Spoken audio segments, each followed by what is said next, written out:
Source Football Podcast. My name is David A. Arnott, sitting here with Brad Pinkerton, and today we are talking about the NFC South. I don't know what they say about the NFC South outside of our office, but inside of our office, there are a lot of people here in Charlotte, North Carolina, very upset about the departure of one John Casey. Yeah, this one really hits home. We're in the deep South here in Charlotte, and John Casey was one of the original Panthers, the last one left, and he's gone. To me, as a native West Coaster, having lived in New York and everything, it's completely crazy to be, our kitter's gone. And he actually wrote a thank you letter in the newspaper and everything. Oh, yes, a love letter. I apologize. But let's start talking about those Panthers.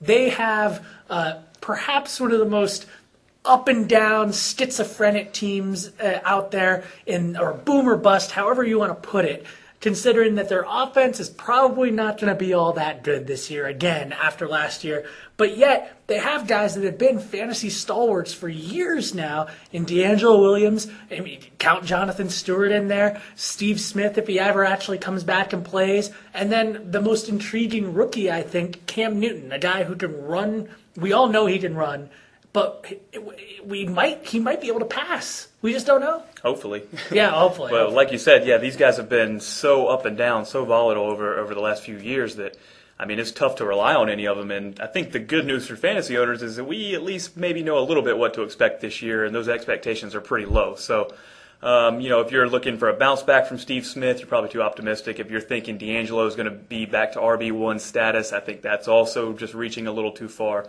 But at least we know the talent's there for those guys. So if they become just, the value picks that you can't pass up in the later rounds, and I think it's definitely worth a shot. Now, with the Williams-Stewart combination, that's probably the most relevant to fantasy managers out of Carolina. Are they both RB2 candidates in your mind?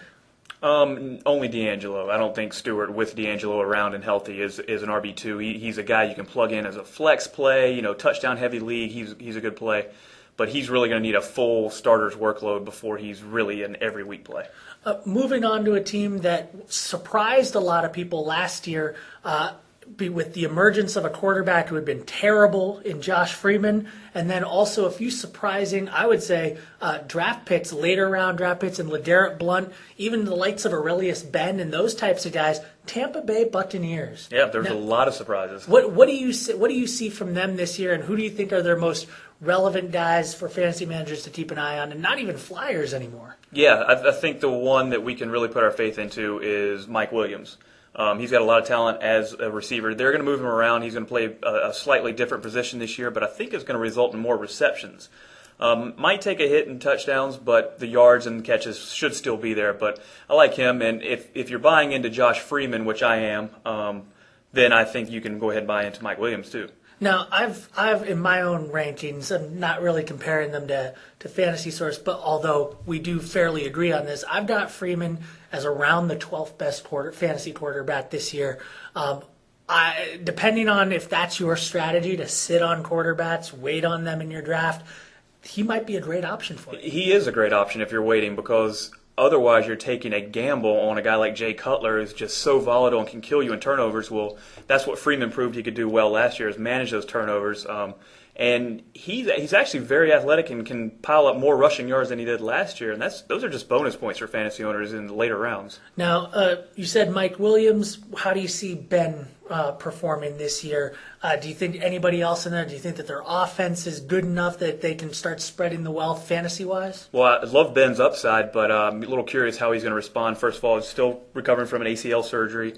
And now he's got to hold off Desmond Briscoe. He's actually having a pretty good camp. So, neither one of those guys has staked a claim to that spot. So it's going to be a competition throughout the year. And I think fantasy owners should pay attention to it, because whoever steps up to be the number two could have some fantasy relevance. So the last two teams in the Southeast are, I guess, to me, they're very fascinating, because one, New Orleans Saints, they're a team that has been at the top of fantasy leaderboards and such for years now.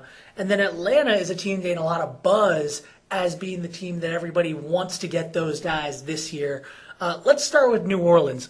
Do you see Drew Brees and the rest of that group continuing on? Marcus Colston, just the names, we all know the names.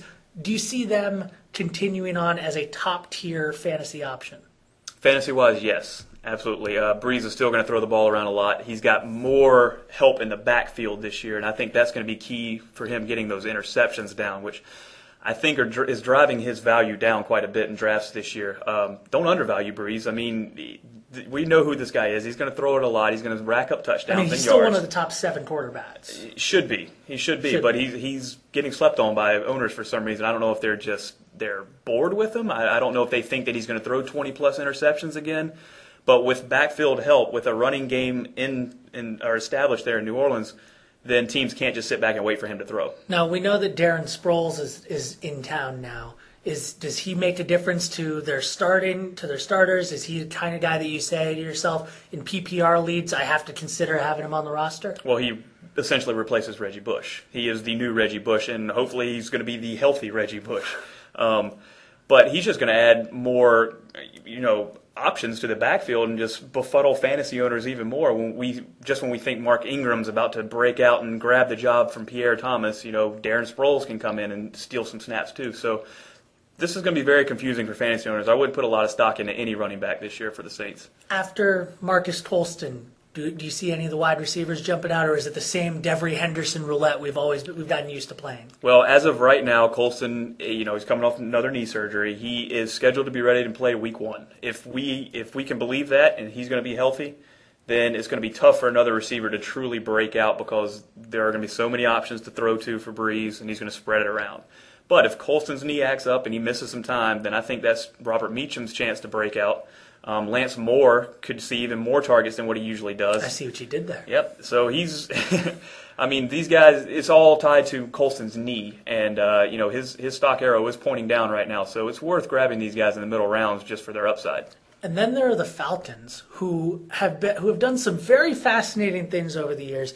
Several years ago, I remember seeing them as one of those teams where, what are they really doing? They're gathering skill position players. They're not really building a foundational core. They went after a guy that I didn't think was all that good, a running back backing up in San Diego, and all of a sudden they've got every single skill position player that you could possibly want lined up, set up for that offense, even though only Roddy White might be in the conversation for among the very best players at his position. Tony Gonzalez, perfectly solid. Matt Ryan, perfectly solid. How do you see them going forward, especially considering that with White's emergence last year, that they're getting so much buzz this year? Well, I think you use the phrase perfectly, as in perfectly solid. That's what we're going to get. And you talk about all those guys right there. They're all going to have very good fantasy value. Now you add in Julio Jones. Mm-hmm. Sure, he is going to take some looks away from Roddy White and especially Tony Gonzalez. I think he's going to take more of a hit, but he's also going to open up the field and is going to present some more one-on-one situations for White to exploit. And White did just fine in double teams last year. So I'm excited to see what he does this year. And the Falcons claim that they're going to turn Matt Ryan loose a little more with Julio added in. And Harry Douglas too. We've heard a lot about him this preseason. So the Falcons, they might be a high-flying offense to watch, but I'm going to have to see it before I actually believe it. Now, starting with that backfield, you say that Matt Ryan is going to be let loose. What does that even mean? Like, do you think that they're just saying that, or do you just assume that it's going to be the same as it's been the past couple of years? Yeah, I tend to always ignore what NFL coaches say publicly. I mean, you have to look at what they do on the field. Atlanta, I think, is still a run-first team, but they know that they have the weapons where they can open it up if necessary. So I think when it comes down to it, when they get into a dogfight with New Orleans, then they can turn Matt Ryan loose and have him throwing to any of his 3 receivers who can take the ball deep. And then Michael Turner. So do you think that he's going to be the same level of running back that he's been all along? Because with all of those wide receivers now at their disposal, might there be some temptation to just not hand it off as much? Well, we've seen Turner kind of decline over the last few years, and maybe owners are getting bored with him too, but really, if they're taking a little bit off of his plate, maybe that keeps him fresher over the course of the season. But he's still the undisputed, workhorse back in that backfield. So I think he's going to get plenty of touches. I think he's going to get plenty of touchdowns. All right, Brad. Thanks for joining us. Thanks a lot.